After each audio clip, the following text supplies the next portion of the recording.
Inclinemos nuestros rostros para orar. Padre Celestial, te damos gracias por el privilegio de encontrarnos en este lugar para abrir tu santa palabra. Pedimos, Señor, que tu palabra no regrese a ti vacía, sino que haga un impacto en nuestras mentes y en nuestros corazones. Danos, Señor, entendimiento por medio del ministerio de tu Espíritu Santo. Te damos gracias por escuchar y responder nuestra oración, porque te lo pedimos en el precioso nombre de tu Hijo, Cristo Jesús. Amén. Queremos comenzar nuestro estudio sobre el don de profecía en la Biblia, leyendo un texto que va a colocar el marco para lo que vamos a estudiar durante todas las sesiones que vamos a estar juntos en este lugar. Quiero leer en el libro de Apocalipsis el capítulo 12 y el versículo 17. Apocalipsis, el capítulo 12 y el versículo 17. Este versículo está hablando de la última iglesia que va a existir en el planeta Tierra antes de la segunda venida de Jesús. Y nos da las características claras para encontrar o para hallar esa iglesia. Dice allí en Apocalipsis 12, 17 lo siguiente: entonces el dragón se llenó de ira contra la mujer y se fue a hacer guerra contra el resto de la descendencia de ella, los cuales guardan los mandamientos de Dios y tienen el testimonio de Jesucristo. Hay varias cosas en cuanto a este versículo que quiero explicar que son importantes. Necesitamos identificar el significado de los símbolos. En primer lugar, se habla de un dragón. No cabe duda que este dragón representa a Satanás, porque en Apocalipsis 12 y el versículo 9 nos dice que el dragón es la serpiente antigua, el diablo y Satanás. Es decir, el dragón representa a Satanás. Tenemos también en este versículo una mujer. En la Biblia, una mujer representa la iglesia.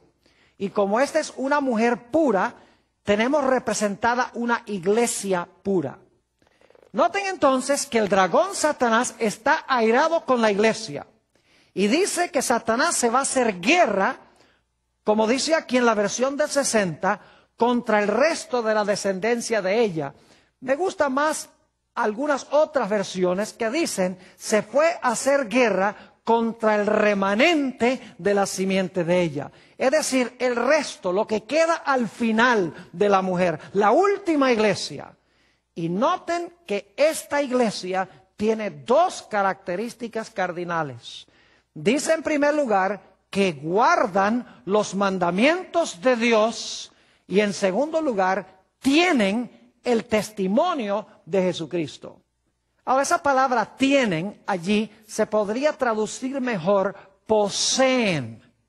Es decir, tienen bajo su posesión el testimonio de Jesucristo. Dos características que va a tener este remanente que Satanás va a odiar.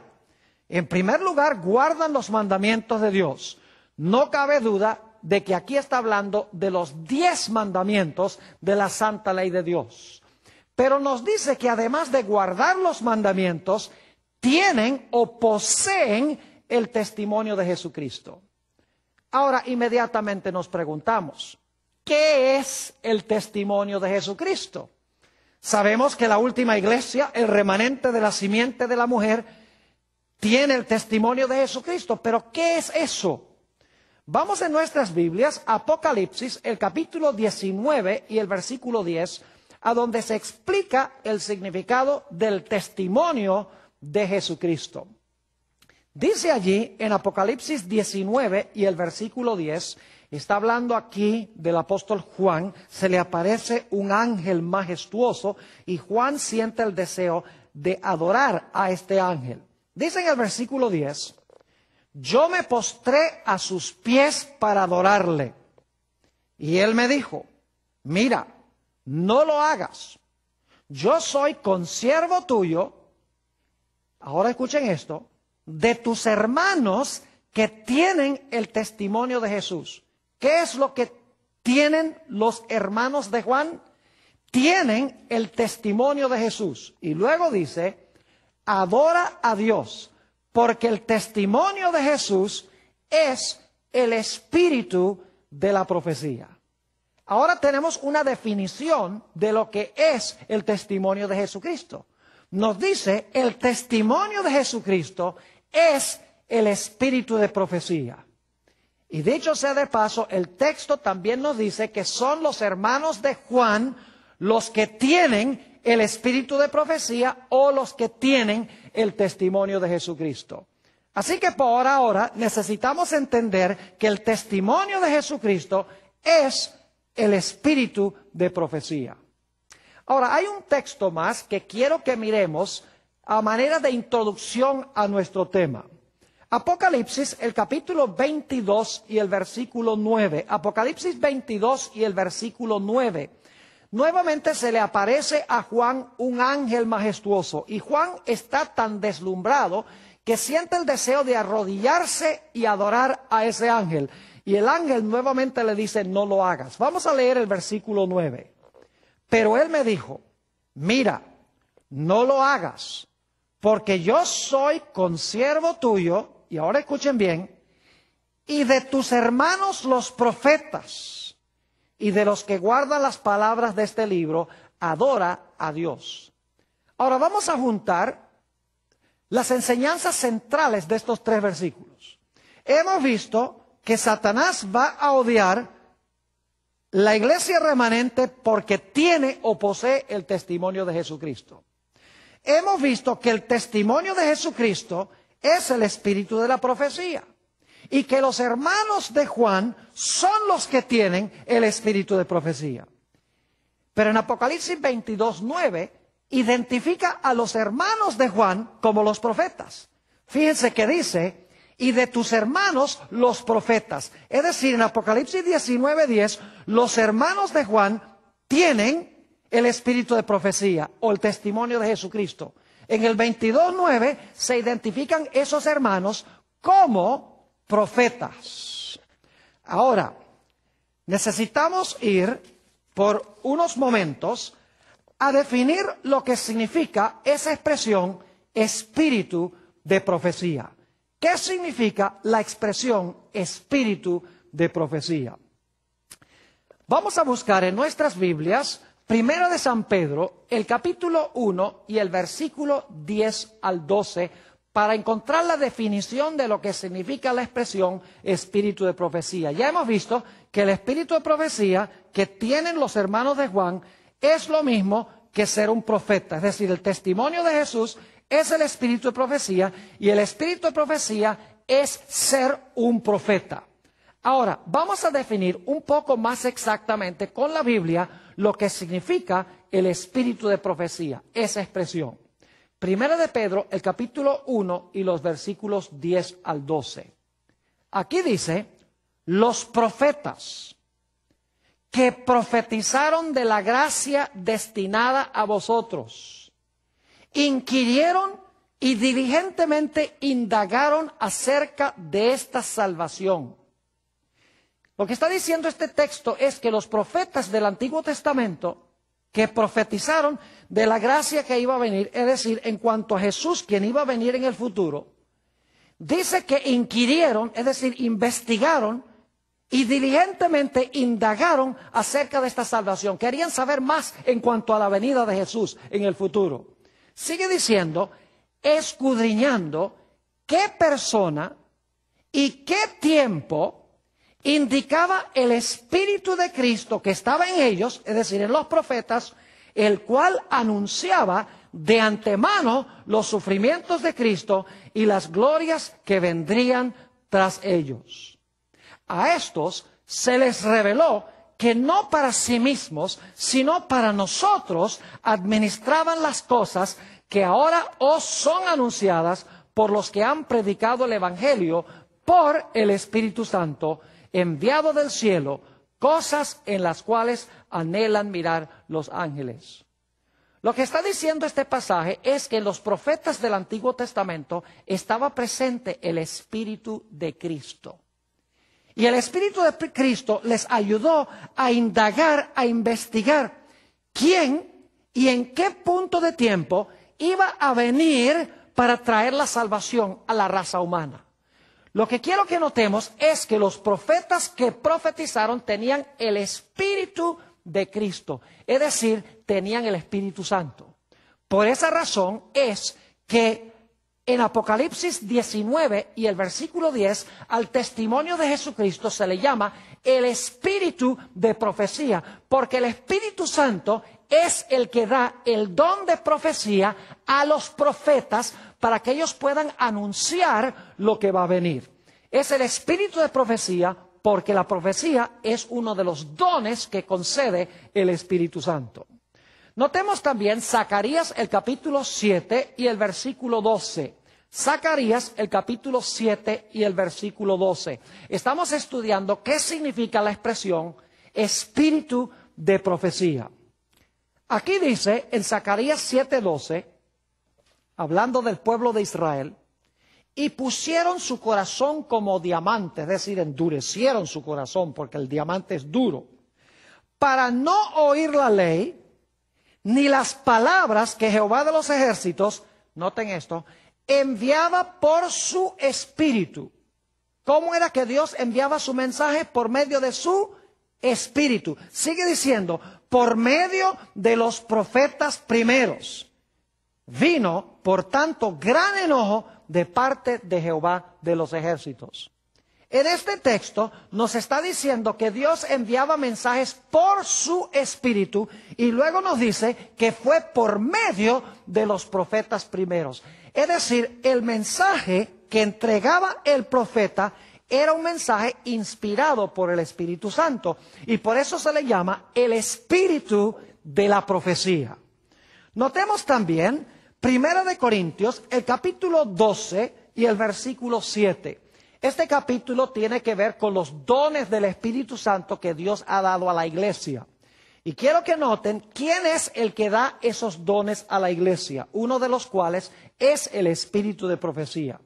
Dice allí en 1 de Corintios, el capítulo 12 y el versículo 7, pero a cada uno, es decir, a cada persona en la iglesia, le es dada la manifestación del espíritu para provecho. Y luego ustedes pueden leer en 1 Corintios 12 que uno de los dones que da el Espíritu Santo es el don de la profecía.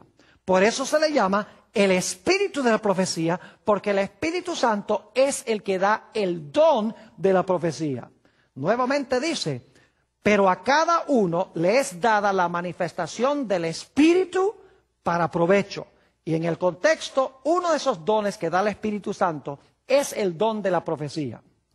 Quiero leer un texto más que define por qué razón se le llama a este don el espíritu de la profecía. Segunda de Pedro, el capítulo 1 y el versículo 21 es muy significativo porque se conecta el concepto de la profecía con el Espíritu Santo. Dice allí en Segunda de Pedro, el capítulo 1 y el versículo 21, porque nunca la profecía fue traída por voluntad humana, sino que los santos hombres de Dios, que son los que tenían el don de profecía, sino que los santos hombres de Dios hablando, siendo inspirados por el Espíritu Santo. Noten que nos dice que aquí el don de profecía no fue traído por voluntad humana. Es decir, yo no puedo decir yo quiero ser profeta o voy a estudiar para ser profeta, porque el Espíritu Santo es que escoge quién va a ser profeta. Y luego nos dice aquí que el profeta fue inspirado por el Espíritu Santo. Por eso se le llama el espíritu de profecía, porque el Espíritu Santo es el que da el don de profecía. Esto tiene implicaciones muy importantes. Porque si nosotros rehusamos escuchar lo que dice el profeta, estamos rechazando la voz del Espíritu Santo que habla a través del profeta. Por esa razón la expresión espíritu de profecía es tan crucial y hacemos bien en escuchar el espíritu de profecía, porque a través del don de profecía es el Espíritu Santo que nos habla directamente a nuestra mente y a nuestro corazón. Ahora necesitamos procurar contestar otra pregunta en este tema introductorio. ¿Por qué se le llama a este don el testimonio de Jesucristo? Ya sabemos que se le llama el espíritu de profecía porque el Espíritu Santo es el que da el don de la profecía. El Espíritu Santo habla a través del profeta. Pero ¿por qué se le llama el testimonio de Jesucristo? La razón es muy sencilla. Los profetas imparten un mensaje dado por el Espíritu Santo y el Espíritu Santo, el mensaje que da, tiene que ver con el Señor Jesucristo. El Espíritu Santo, en otras palabras, da testimonio en cuanto a Jesús.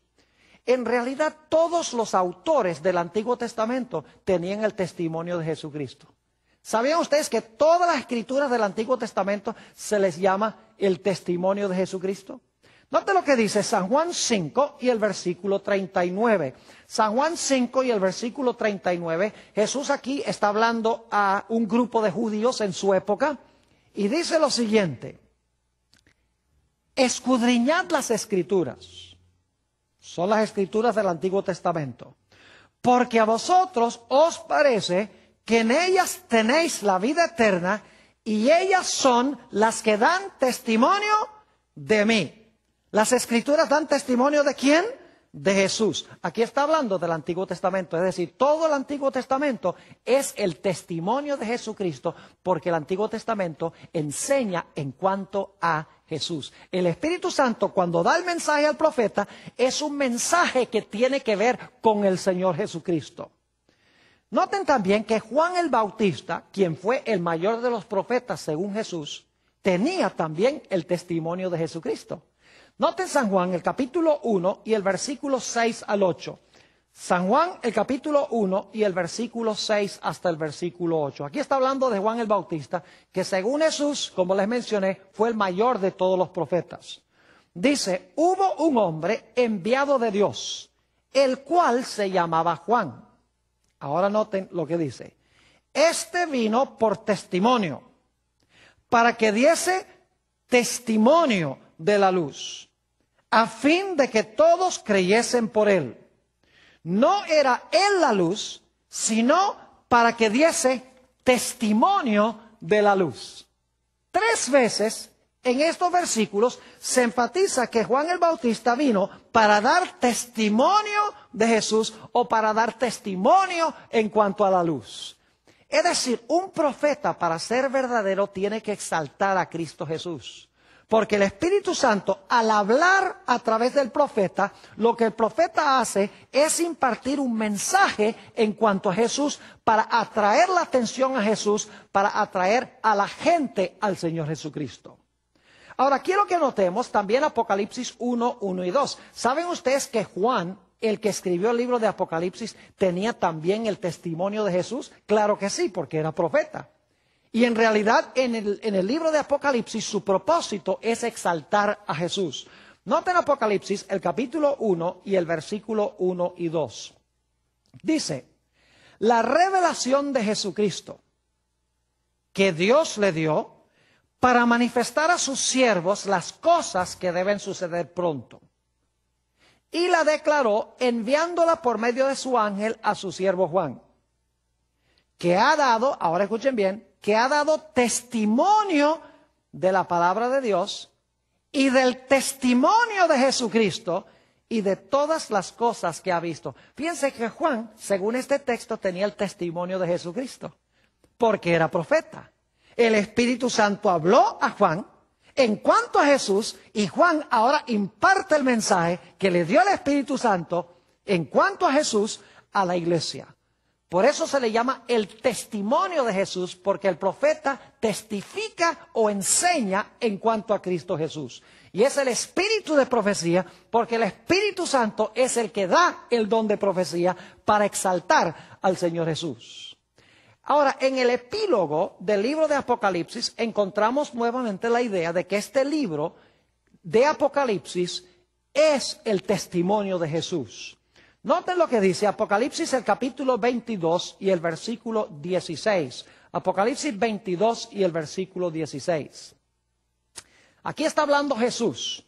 yo, Jesús, he enviado mi ángel para daros testimonio de estas cosas en las iglesias. Fíjense, Jesús es el que ha dado testimonio de estas cosas en las iglesias. Yo soy la raíz y el linaje de David, la estrella resplandeciente de la mañana. Noten que en el libro de Apocalipsis Jesús da testimonio en cuanto a sí mismo.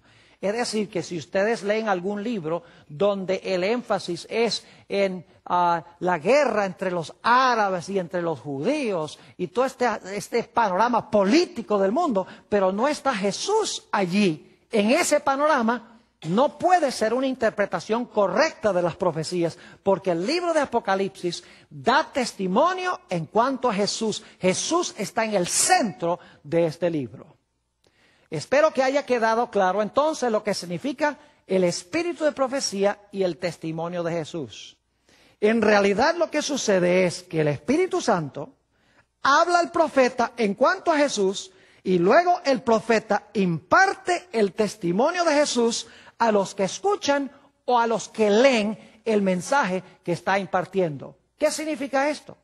Significa que si nosotros rechazamos el mensaje de un profeta, estamos rechazando al Espíritu Santo y estamos rechazando también ¿a quién? Estamos rechazando a Jesús, porque el Espíritu y Jesús ambos hablan a través del don de la profecía.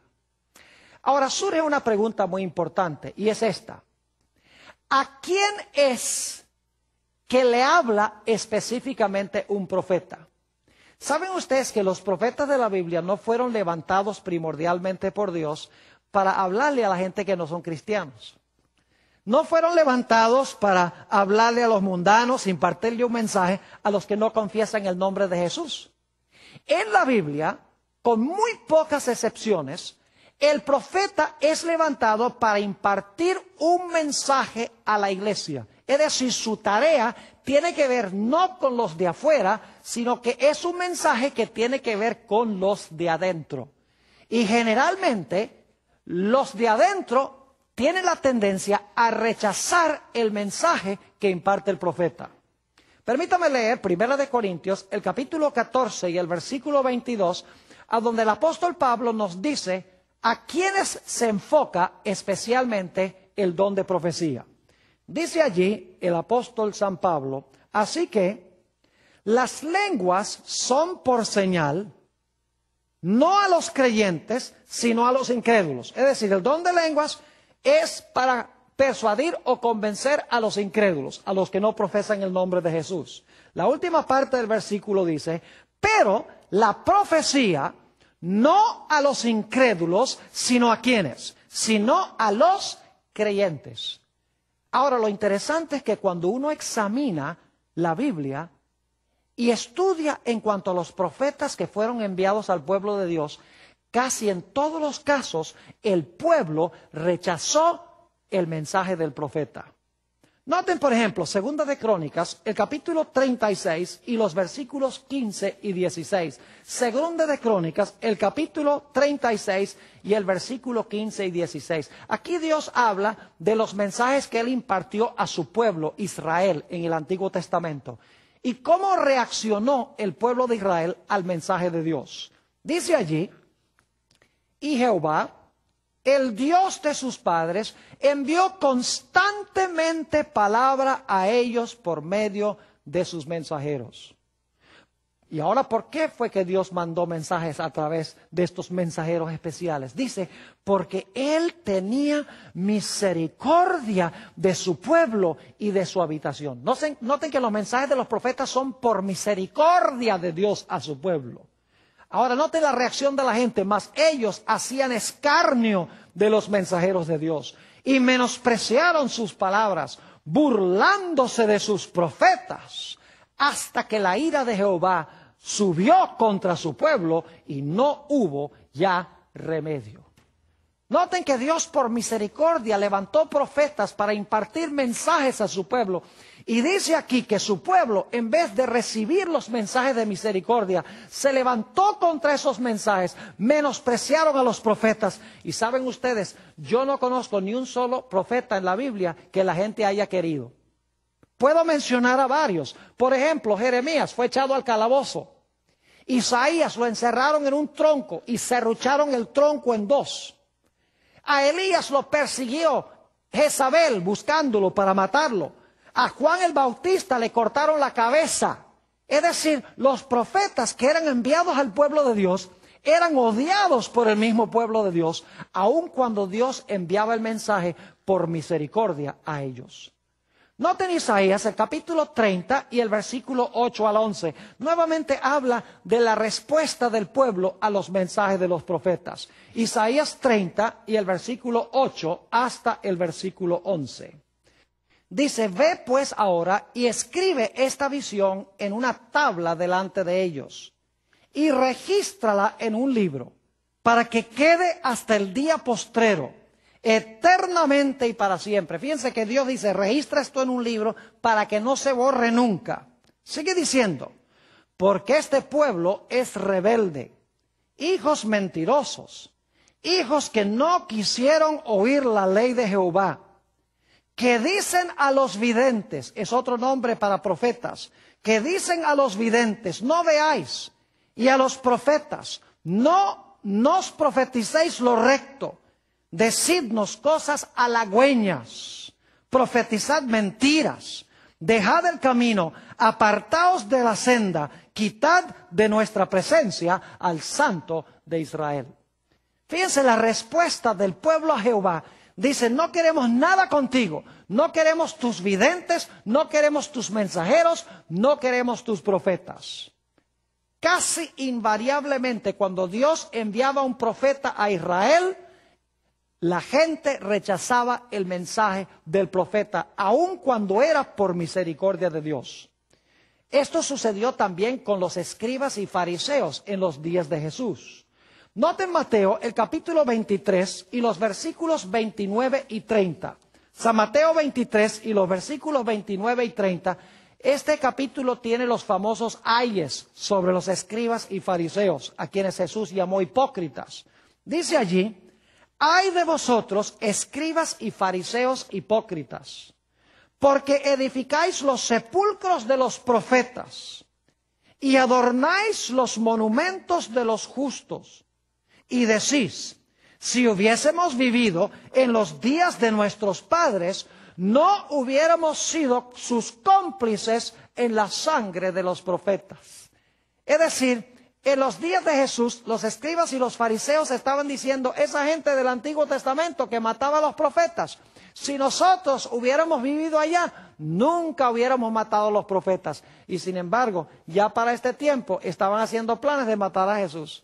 Es decir, tenían el mismo espíritu que el pueblo que mató a los profetas en el Antiguo Testamento. Es cosa muy seria rechazar el mensaje de un profeta. Quiero que notemos lo que nos dice el libro de Apocalipsis, el capítulo 1, y vamos a leer los versículos 1, 2 y luego el versículo 4. Dice allí en Apocalipsis 1, versículo 1, 2 y 4 lo siguiente. La revelación de Jesucristo que Dios le dio para manifestar a sus siervos las cosas que deben suceder pronto. Y la declaró enviándola por medio de su ángel a su siervo Juan, que ha dado testimonio de la palabra de Dios y del testimonio de Jesucristo y de todas las cosas que ha visto. Y luego dice en el versículo 4, Juan a las 7 iglesias que están en Asia. Ahora, yo no sé si ustedes se dieron cuenta aquí de la secuencia o la cadena de mando que tenemos en estos versículos. Dios le imparte el mensaje a Jesús. Jesús se lo imparte, aquí dice al ángel, pero antes de dárselo al ángel, se lo da al Espíritu Santo. Y ustedes dicen, ¿cómo sabemos eso? Noten Apocalipsis 2 y el versículo 11. En cada iglesia, al terminar el mensaje a la iglesia, dice, el que tiene oído, oiga lo que el Espíritu dice a las iglesias. Así que el proceso es que Dios se lo entrega a Jesús, Jesús se lo entrega al Espíritu Santo, el Espíritu Santo se lo entrega al ángel, el ángel se lo entrega a Juan y Juan se lo entrega a la iglesia. Es decir, rechazar el mensaje profético de Dios es rechazar a Dios el Padre, es rechazar a Jesucristo, es rechazar al Espíritu Santo, es rechazar el mensaje del ángel y últimamente es rechazar el mensaje del profeta.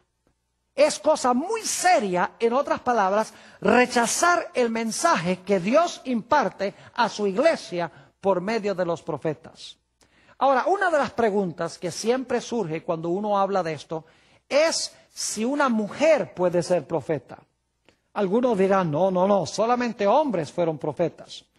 Bueno, permítame mencionarles una lista, sin leer los versículos, de algunas de las mujeres que la Biblia menciona que fueron profetisas.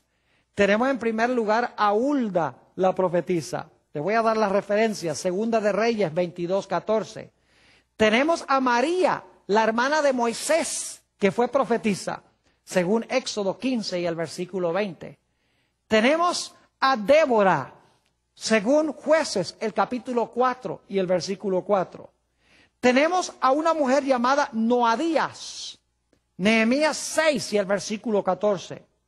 Tenemos a la esposa de Isaías, créanlo o no. Ahí esposo y esposa, ambos eran profetas. Isaías 8 y el versículo 3.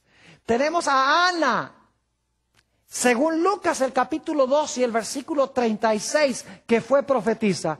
Y nos dice en Hechos 21 y el versículo 9 que las hijas de Felipe también eran profetisas. Es decir, el hecho de que se levante una mujer para profetizar no significa que no pueda ser el mensaje de Dios.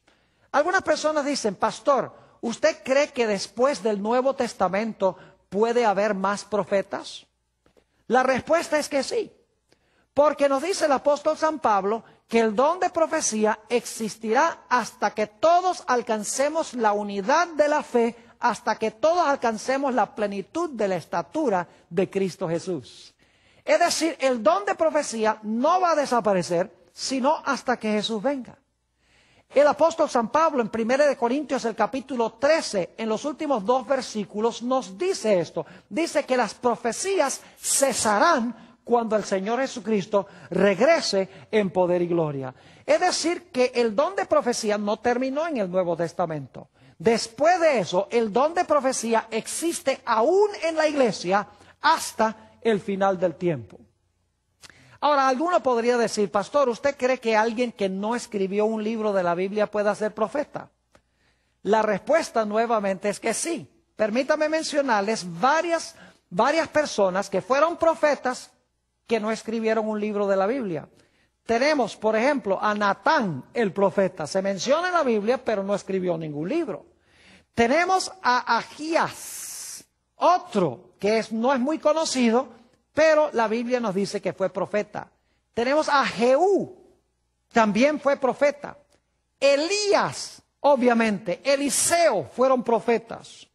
Semaías fue un profeta. Otro que se llamaba Ido fue profeta. Obed fue profeta. Juan el Bautista fue un profeta. Todos estos fueron profetas. Y sin embargo, en la Biblia no hay ningún libro que hayan sido escritos por ellos. Es decir, que un individuo puede ser profeta sin que tenga un libro que lleve su nombre en la Sagrada Escritura.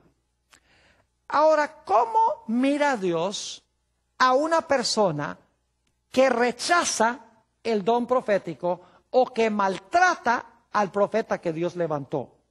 Quiero compartir con ustedes ahora 3 historias del Antiguo Testamento que demuestran que cuando una persona critica a un profeta o cuando un grupo de personas critican a un profeta, Dios lo toma muy personalmente. La primera historia está en Segunda de Reyes, el capítulo 2 y el versículo 23 y 24. Nos dice aquí que Elías se había ido al cielo en un carruaje de fuego y Eliseo le había contado a la gente, mire, Elías se fue. Y la gente decía, no puede haberse ido. Cuéntanos a dónde lo tienes escondido. ¿A dónde se escondió Elías? No puede haberse ido al cielo en un carruaje de fuego. ¿Quién cree eso? Y los padres empezaron a burlarse del profeta Eliseo por lo que dijo delante de sus hijos. Y un día había 42 niños que estaban andando por una carretera detrás del profeta Eliseo y le estaban diciendo: sube calvo, sube calvo. Se estaban burlando del profeta de Dios. Ahora quiero leer cómo culmina este relato, según de Reyes 2 y el versículo 23 y 24. Dice: después subió Eliseo de allí a Betel, y subiendo por el camino, salieron unos muchachos de la ciudad, y se burlaban de él diciendo: calvo, sube, calvo, sube. Y mirando él atrás, los vio y los maldijo en el nombre de Jehová. Y salieron 2 osos del monte y despedazaron de ellos a 42 muchachos. Nos parece drástico y esto, y decimos: uy, qué terrible.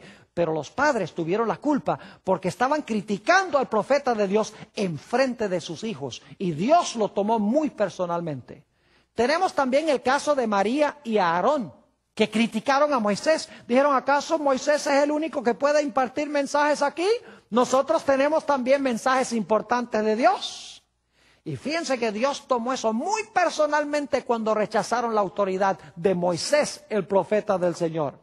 Noten Números, el capítulo 12 y el versículo 6 al 8. Números 12 y el versículo 6 al 8. Aquí está hablando Dios. Y Él les dijo: oíd ahora mis palabras. Cuando haya entre vosotros profeta de Jehová, le apareceré en visión, en sueños hablaré con él. Dios dice: cuando haya un profeta, yo le voy a hablar en visiones y en sueños. Pero ahora noten: no así a mi siervo Moisés, que es fiel en toda mi casa. Cara a cara hablaré con él, y claramente, y no por figuras. Verá la apariencia de Jehová. Y entonces Dios dice: ¿por qué pues no tuvisteis temor de hablar contra mi siervo Moisés? ¿Cómo se atrevieron a hablar contra mi siervo Moisés, que es más que un profeta? Porque hablo con él cara a cara, no en visiones y en sueños, ni en lenguaje simbólico. Y la Biblia nos dice que María fue afligida con lepra como resultado de criticar al profeta de Dios. Y si no hubiera sido por la intercesión de Moisés, hubiera quedado leprosa toda la vida. Tenemos también el tercer caso que quiero mencionar, que es cuando el pueblo de Israel quería un rey. Dios les había dicho: yo soy el rey de ustedes, ustedes no necesitan más rey sino yo. Y la gente dijo: no, nosotros queremos ser como las demás naciones, nosotros queremos tener un rey que podamos ver. Y Dios les dijo: no es buena idea, pero no quisieron hacer caso a la voz de sus profetas, particularmente Samuel. Y Samuel se sintió herido porque el pueblo no quería escuchar el mensaje de Dios. Y fíjense lo que Dios le dijo a Samuel cuando estaba todo dolido por la reacción del pueblo. Primera de Samuel 8 y el versículo 7. Y dijo Jehová a Samuel: oye la voz del pueblo en todo lo que te digan. Es decir, si quieren rey, hazles caso. Porque no te han desechado a ti, sino a mí me han desechado para que no reine sobre ellos. Es decir, rechazar la voz de un profeta es rechazar a Jehová. Y escuchen bien: por haber puesto un rey, la historia de Israel después de eso fue un desastre tras otro. Porque los seres humanos no pueden gobernar tan bien como puede gobernar Dios. Por no escuchar la voz profética, por centenares de años, el pueblo de Dios no pudo ni siquiera seguir los planes de Dios, ni tampoco el pueblo gozó de la prosperidad y de la paz que Dios quería que tuviera. Ahora surge la pregunta: ¿por qué dio Dios específicamente el don de la profecía? ¿Por qué Dios el Padre, su Hijo Jesucristo y el Espíritu Santo hablan a la iglesia a través del don de profecía? Les quiero explicar usando una analogía o una ilustración que encontramos en los escritos del apóstol San Pablo. Primera de Corintios, el capítulo 12, el apóstol San Pablo compara a la iglesia con un cuerpo. Y él dice, el cuerpo es uno, pero tiene muchos miembros. Es decir, la iglesia es una, pero tiene muchos miembros, tiene muchos dones, tiene muchas personas que cumplen diferentes funciones en la iglesia. Vamos a leerlo en 1 de Corintios, el capítulo 12, y voy a leer solo salteados algunos versículos, versículo 14, y luego el versículo 18, y entonces el versículo 27 y 28. Dice el apóstol San Pablo, además el cuerpo no es un solo miembro, sino muchos. Es decir, el cuerpo es uno, pero tiene muchos miembros. Tiene brazos, tiene piernas, corazón, pulmones, etc. Sigue diciendo en el versículo 18, mas ahora Dios ha colocado los miembros, es decir, las partes, los miembros, cada uno de ellos en el cuerpo como Él quiso. Es decir, Dios decide qué función vas a desempeñar tú en la iglesia. Luego los versículos 27 y 28. Vosotros pues sois el cuerpo de Cristo y miembros cada uno en particular. Y luego dice, y aún os puso Dios en la iglesia, primeramente apóstoles, luego profetas, lo tercero maestros, luego los que hacen milagros, después los que sanan, los que ayudan, los que administran, los que tienen don de lenguas, etc. Es decir, el cuerpo es uno, pero el cuerpo tiene muchos miembros o muchas diferentes funciones. Por ejemplo, en la iglesia adventista nosotros decimos que la obra médica es el brazo derecho del cuerpo. Decimos que la obra de las publicaciones es el brazo izquierdo. Decimos que los que hacen evangelismo son los pies del cuerpo. Cuán hermosos son los pies de aquellos que anuncian el evangelio de paz, dice la Escritura, porque van y llevan el evangelio. Es decir, cada función en la iglesia es una parte del cuerpo humano. Ahora, esto nos lleva a preguntar, ¿qué parte del cuerpo humano equivale a los ojos del cuerpo? Ya ustedes saben la respuesta. El don de profecía son los ojos de la iglesia. Ustedes saben que una persona que no ve se tropieza con todas las cosas y tiene graves problemas porque no ve a dónde ir. Así es el don de profecía en la iglesia. Quiero mostrarles bíblicamente que los ojos de la iglesia es el don de la profecía. Primera de Samuel, el capítulo 9 y el versículo 9. Primera de Samuel, el capítulo 9 y el versículo 9, está hablando de cómo eran llamados los profetas muy temprano en la historia de Israel. Dice allí, antiguamente en Israel, cualquiera que iba a consultar a Dios, decía así, venid, vamos al vidente, porque al que hoy se llama profeta, entonces se le llamaba vidente. Es decir, que el profeta tenía el nombre de vidente. Ahora, ¿con qué sentido tiene que ver esa palabra vidente? Tiene que ver con los ojos, ver, un vidente ve. Es decir, los profetas eran los ojos de Israel. Dios les ayudaba a ver lo que necesitaba cambiar en Israel. Les ayudaba a ver lo que podía transcurrir si no obedecían a Dios. Otro texto que demuestra que los ojos de la iglesia es el don de profecía, lo encontramos en Proverbios 29 y el versículo 18. Y estoy leyendo de la versión del 60, dice, sin profeta el pueblo se desenfrena, mas el que guarda la ley es bienaventurado. Me gusta más la versión antigua que dice, sin visión el pueblo se disipa. Es una mejor traducción. Sin visión el pueblo se disipa. Y está hablando de una visión profética, es decir, una iglesia que no tiene visión, una iglesia que no tiene el don de profecía, es una iglesia que se disipa, es decir, se desparrama. Ahora, ¿qué pasa cuando una iglesia no escucha el don de profecía?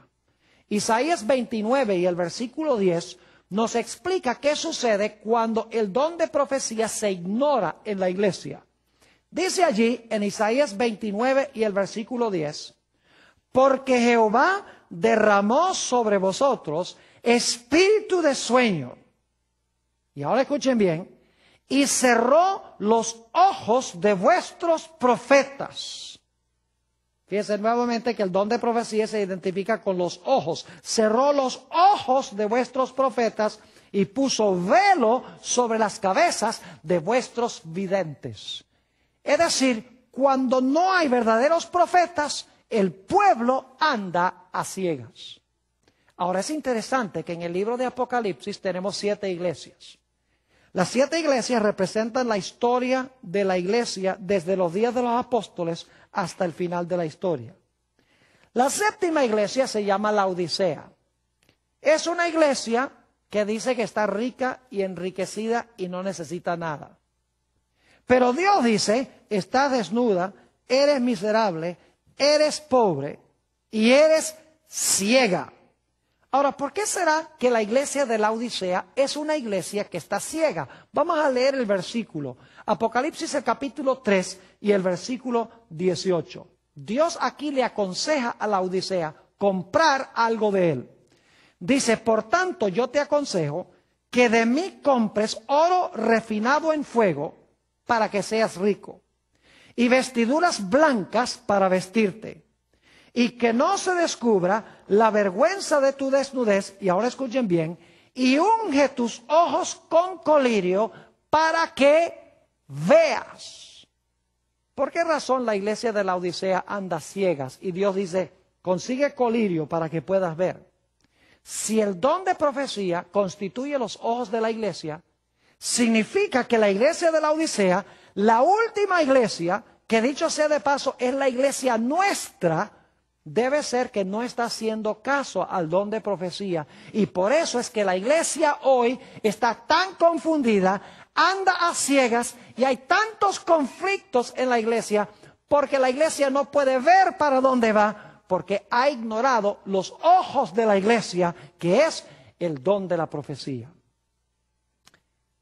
En estos últimos días, mis queridos amigos y hermanos, vamos a necesitar urgentemente el don de profecía para afrontar los grandes peligros que nos acechan.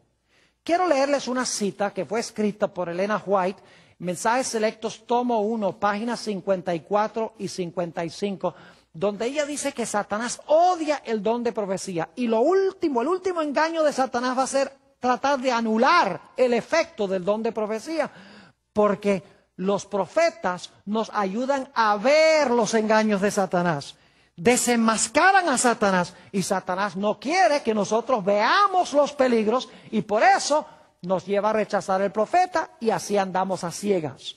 Noten esta cita. Precisamente, el último engaño de Satanás será anular el efecto del testimonio del Espíritu de Dios. Ya sabemos que el testimonio del Espíritu de Dios es el don de la profecía. Sigue diciendo, sin profecía el pueblo será disipado. Ya leímos ese versículo, Proverbios 29, 18. Ahora escuchen la estrategia de Satanás. Satanás trabajará hábilmente en diferentes formas y mediante diferentes instrumentos para perturbar la confianza del pueblo remanente de Dios en el testimonio verdadero. Fíjense que va a tratar de anular el efecto del testimonio del Espíritu de Dios.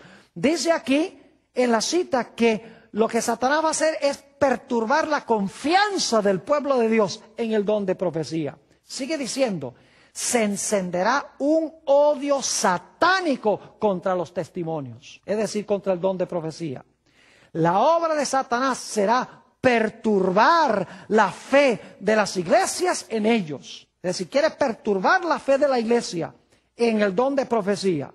Y luego dice, por esta razón, Satanás no puede disponer de una senda tan clara para introducir sus engaños y atar a las almas con sus errores si se obedecen las amonestaciones y reproches del Espíritu de Dios.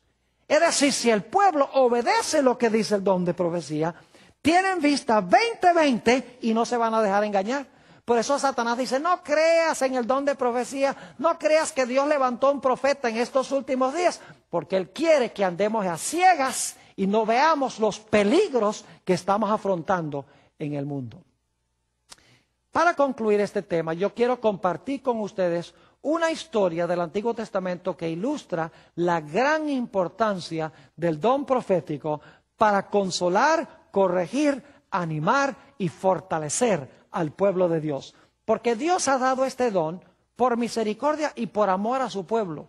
Dios no levanta un profeta para ser regañón. Dios levanta un profeta porque Él ve cosas que necesitan corregirse. Él ve que la iglesia necesita ánimo, necesita aliento. Dios dice, voy a mandarles un mensajero que les levante el ánimo, un mensajero que los corrija y que puedan discernir los errores que están levantándose en el mundo.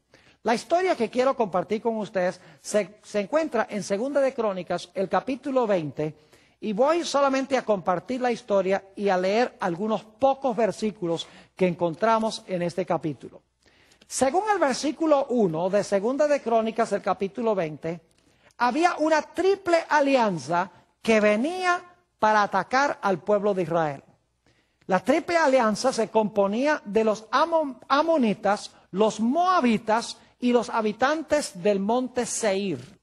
Y estos tres poderes se aliaron para venir y atacar al pueblo de Dios. Y dice ahí en 2 de Crónicas 20 que esta gente era una multitud como la arena del mar, que venían en contra del pueblo de Dios. Lo que hizo Josafat, el rey del pueblo de Dios, el rey de Judá, de Israel, fue ir y consultar con Jehová. Ustedes pueden leerlo ahí en 2 de Crónicas, el capítulo 20, vamos un momento allí, capítulo 20 y el versículo 3 y 4. Dice entonces, él tuvo temor y Josafat humilló su rostro para consultar a Jehová e hizo pregonar ayuno a todo Judá. Y se reunieron los de Judá para pedir socorro a Jehová, y también de todas las ciudades de Judá vinieron a pedir ayuda de Jehová. Hicieron lo que deberían haber hecho, es decir, vinieron a consultar a Jehová, a pedir luz de Jehová sobre lo que iba a pasar en esta situación. Y luego encontramos desde los versículos 5 al 12 una hermosa oración intercesora de Josafat. Está vaciando su corazón a Dios y diciendo, nosotros no tenemos fuerza para sostenernos ante este ejército tan numeroso y tan grande. Sálvanos, Señor. Quiero leer solamente el versículo 12, que es el clímax de esta oración. Oh Dios nuestro, ¿no los juzgarás tú? Es decir, a los que vienen.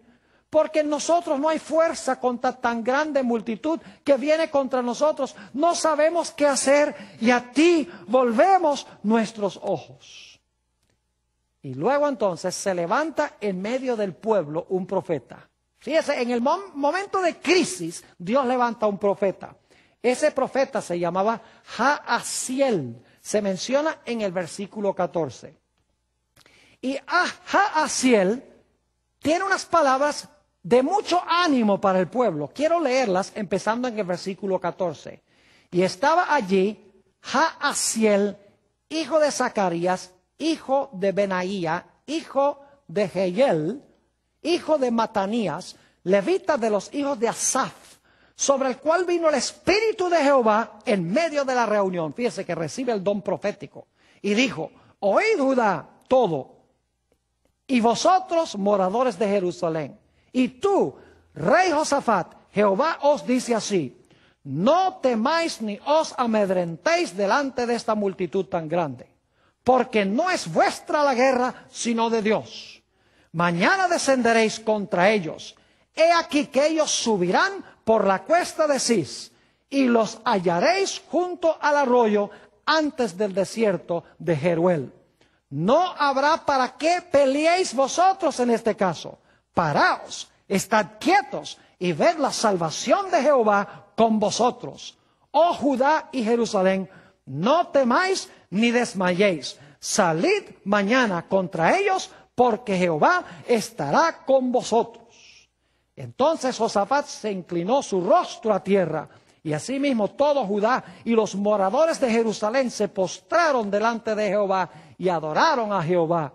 Y se levantaron los levitas de los hijos de Coat y de los hijos de Coré para alabar a Jehová, el Dios de Israel, con fuerte y alta voz. Y luego fíjense lo que dice Josafat. La gente con sus ojos podría haber dicho, no, ¿cómo vamos nosotros a derrotar a esta multitud tan grande? Pero se había levantado un profeta que había dicho, estén quietos, que Dios los va a proteger contra esta triple alianza. Ni siquiera van a tener que pelear, lo único que tienen que hacer es cantar. Y fíjense lo que dijo el rey Josafat, palabras muy sabias.